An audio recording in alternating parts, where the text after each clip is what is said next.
Hello everypony, and welcome back to My Little Pony What Works. Last time I said I'd hoped Scott Sonneborn would produce a better episode here than with his last story. And is it better than Some Pony to Watch Over Me? Absolutely! Do I think it's a good episode? Let's have a closer look at Tradia. The main Six and Spike are heading to a trade show at my new least favorite place in all of Equestria, Rainbow Falls. I'm not just going, we're accompanying a princess on an official royal duty! Hey, Captain Exposition, let me handle the plot summary. I'm only 20 seconds into the episode and I'm already having problems. Anyway, the girls and Spike all split up to do their own thing at the trade show. Rarity and Applejack go to the vintage section while pooling their items, Rainbow Dash and Fluttershy end up on a trade hunt for a first edition book, and Twilight tries to multitask being a princess and a judge of the fair, and sell her old books with Pinkie Pie helping out. Now, a lot of my problems stem from the story alone, and if you couldn't tell from the opening bit with Pinkie, the dialogue sucks! 60% of the dialogue comes across as unnatural or expository. If it's not Applejack or Rarity complimenting each other, which will obviously turn around in the next 3 minutes, or Some Pony saying something in a flat tone, it just doesn't feel right. I'm looking at you, Fluttershy. Speaking of obvious turnaround, yeah, this episode was unbelievably predictable. Now, like I said, predictability isn't a bad thing. It's if the actions presented in said story don't make sense that make it bad. Sad to say, they don't. Well, for two of the stories anyway. Those being the Rare Jack and Flutterdash stories. Now, for the Rare Jack story, all it did was remind me of all the dumb moments from Look Before You Sleep. I get the gist of what Scott was trying to do, after all, younger audience initial demographic, but it's the fact that he's A, retrying an episode that's mediocre at worst, and B, doesn't do anything to improve upon the previous episode outside of shortening the conflict to 6 minutes, if that.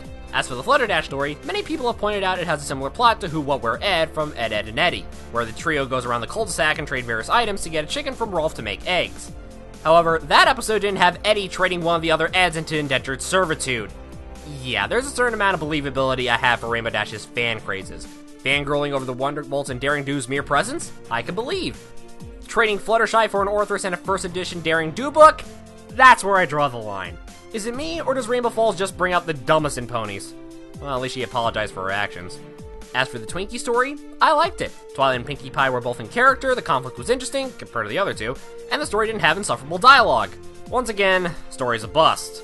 Let's see how the other stuff did. I'll give the episode this. I love the abundance of background animation here. It feels crowded and lively like most fairs and festivals I've been to, such as the Great South Bay Music Festival, which, by the way, BB King and Taking Back Sunday will be playing there if you're on Long Island July 18th, 19th, and 20th. Also, if you look closely at the episode, you can see ponies who had a purpose in the story going back and forth between scenes, like Fluttershy getting the info on the speckled chicken while AJ and Rarity are bickering.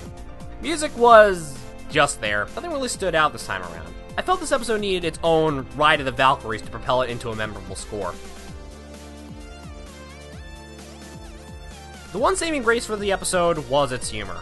Once again, the element of laughter was front and center for the comedy. And I admit I did find some of the dumber scenes amusing. Plus, who could say no to these faces? As for investment, yeah, I knew exactly where the story was going and there were no twists to keep me interested. So, how about those morals? Once again, we have two morals presented, and they kind of work. The first lesson was for Twilight about seeing the value of things not because of who you are, being a princess in this case, but more about what the books mean to her. That's cool! Two problems! One, the books that had value were the book she was reading when Spike owed Applejack a life debt, and a nondescript book which she got on the same day she met Pinkie Pie. Which was also the same day she met everyone. And the day Nightmare Moon came back. Just saying, odd value to place on those books. Problem two, where exactly is she gonna put those books now? She said at the beginning she had no room for those books on her shelves. I can't believe I'm saying this. I actually agree with Digi and T-Bap when they say Twilight isn't thinking practically. The other moral was about Rainbow Dash and learning the value of friendship being more important than anything of monetary value. Again, decent moral. I wish she would have learned that before she traded her childhood friend away. Again, Rainbow Falls brings out the stupid in ponies. Let us never travel here ever again. Okay, let's recap. The story does nothing to do with an already predictable plot, not to mention having terrible dialogue.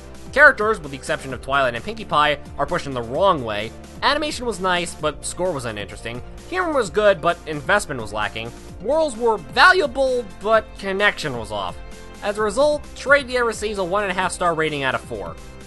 But the humor pushes it enough to receive my Guilty Pleasure award. Next time, things are looking up for Corey Powell as episode 23 involves Spike and Rarity with a possible risky subject, and Megan McCarthy is helping out. I'm the voice of reason, and I'll see you next time for Inspiration Manifestation.